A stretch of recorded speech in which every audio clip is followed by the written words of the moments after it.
नमस्कार। अक्सर हम हनुमान चालीसा को एक धार्मिक भजन के तौर पर देखते हैं, है ना? पर क्या ये सिर्फ उतना ही है या इसके पीछे कुछ और भी है? कोई विज्ञान, कोई एनर्जी? आज का जो हमारा सोर्स है वो कुछ ऐसा ही दावा करता है। तो चलिए इसी अनोखे नजरिए को जरा समझने की कोशिश करते हैं। और देखिए, ये पूरा का पूरा नजरिया बस इसी एक लाइन से शुरू होता है। हनुमान चालीसा सिर्फ एक भजन नहीं है। सुनने में तो ये बड़ी सीधी सी बात लगती है, लेकिन यही वो लाइन है जो हमें एक बहुत गहरे सवाल पर लाकर खड़ा कर देती है कि अगर ये सिर्फ भजन नहीं है तो आखिर है क्या। तो सोर्स के मुताबिक इसका जवाब छिपा है एक कॉन्सेप्ट में जिसे एनर्जी कोड या ऊर्जा मंत्र कहा गया है। अब इसका मतलब क्या हुआ? इसका मतलब ये है कि चालीसा में जो शब्द हैं वो सिर्फ शब्द नहीं हैं, वो एक खास तरह की वाइब्रेशन, एक कंपन पैदा करते हैं। और यही वो वाइब्रेशंस हैं जो हमारे मन और शरीर दोनों पर असर डालने की ताकत रखती हैं। ठीक है, तो ये एनर्जी कोड वाला आइडिया सुनने में तो बड़ा दिलचस्प है, पर सवाल यह है कि ये काम कैसे करता है? क्या ये कोई चमत्कार है? सोर्स कहता है नहीं।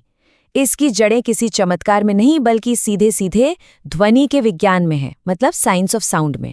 इसका मतलब जो भी असर होता है वो आवाज के फिजिकल गुणों की वजह से होता है। मतलब जब कोई हनुमान चालीसा का पाठ करता है तो उसके शब्दों से एक बहुत ही खास किस्म की साउंड फ्रीक्वेंसीज या कह लें ध्वनि तरंगे पैदा होती हैं। और सोर्स के हिसाब से यही वो तरंगे हैं, यही वो फ्रीक्वेंसी है जो हमारे मन और शरीर पर अपना असर दिखाना शुरू कर देती है। देखिए, इस पूरी प्रोसेस को बहुत आसानी से समझा जा सकता है। सब कुछ चैंटिंग यानी पाठ से शुरू हुआ, उससे बनी साउंड वेव्स। इन वेव्स ने दिमाग को शांत किया और नतीजा क्या हुआ? स्ट्रेस कम हो गया। ये बिल्कुल एक चेन रिएक्शन जैसा है, जहां एक कड़ी दूसरी से जुड़ी है। अच्छा, ये तो हुई साउंड की बात, मतलब फिजिकल असर की। पर अब जरा इससे आगे बढ़ते हैं और देखते हैं कि इसका हमारे मन पर, हमारी साइकोलॉजी पर क्या असर पड़ता है।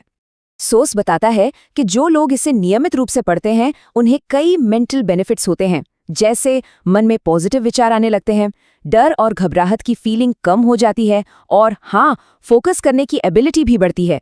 शायद यही वो वजह है जिनकी वजह से लोग इसे अपने डेली रूटीन में शामिल कर लेते हैं। और ये जो मानसिक बदलाव है ना, ये कोई छोटा मोटा बदलाव नहीं है, ये काफी गहरा हो सकता है। जहां पहले डर था वहां हिम्मत आ जाती है, जहां चिंता थी वहां आत्मविश्वास आ जाता है। ये एक तरह का ट्रांसफॉर्मेशन है जिस पर ऑत्सोस में खास तौर पर जोर दिया गया है। चलिए अब इस विश्लेषण को एक और लेवल ऊपर लेकर चलते हैं। बात अब सिर्फ मन की शांति तक नहीं रह जाती, अब बात आती है शक्ति और सुरक्षा की, एक गहरी प्रोटेक्शन वाली फीलिंग की।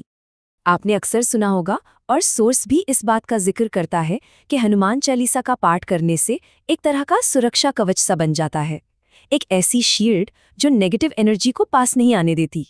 तो सवाल ये है कि ये जो प्रोटेक्शन वाली फीलिंग है ये आती कहाँ से है? ये असल में हनुमान जी के उस स्वरूप को याद करने से जुड़ी है जिन्हें हम शक्ति और सुरक्षा का सिंबल मानते हैं। तो जब हम उनका आह्वान करते हैं तो मन में अपने आप एक कॉन्फिडेंस और सेफ्टी वाली भावना पैदा होती है। ठीक है, तो अब तक हमने साउंड की बात की, मन पर असर की बात की और प्रोटेक्शन की भी बात कर ली। लेकिन इन सब के पीछे का असली सीक्रेट क्या है? क्या है वो डीप ट्रूथ? चलिए अब इस पूरी बातचीत के सबसे मजेदार हिस्से की तरफ बढ़ते हैं। सोर्स एक बहुत इंटरेस्टिंग बात कहता है, वो ये कि अगर रोज सिर्फ 5 से 10 मिनट भी इसका पाठ किया जाए तो ये प्रैक्टिस अपने आप में एक तरह का मेडिटेशन बन जाती है, मतलब ध्यान। ये मन को इधर उधर भटकने से रोकती है और उसे शांत और स्थिर करने में मदद करती है। तो अब हम असली सवाल पर आते हैं, आखिर इसके असर के पीछे का राज है क्या? क्या ये कोई जादू है, कोई मैजिक?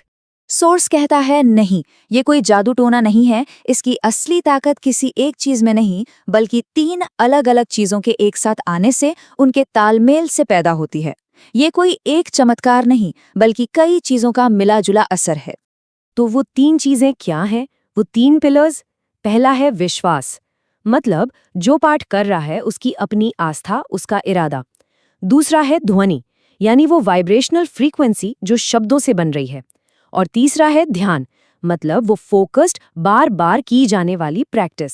सोर्स के मुताबिक असली पावर इन तीनों के एक साथ आने में ही है। तो एक तरह से ये पूरी बातचीत का निचोड़ है। विश्वास प्लस ध्वनि प्लस ध्यान, और इन तीनों के मिलने से बनती है मन की शांति की एक पावरफुल स्टेट। ये एक बहुत ही सिंपल लेकिन उतना ही गहरा फॉर्मूला है। और हम आज की इस बातचीत को इसी एक सवाल पर आकर छोड़ते हैं कि क्या ध्वनि और विश्वास का ये जो मेल है, क्या ये सच में हमारी अंदरूनी एनर्जी को बदल सकता है,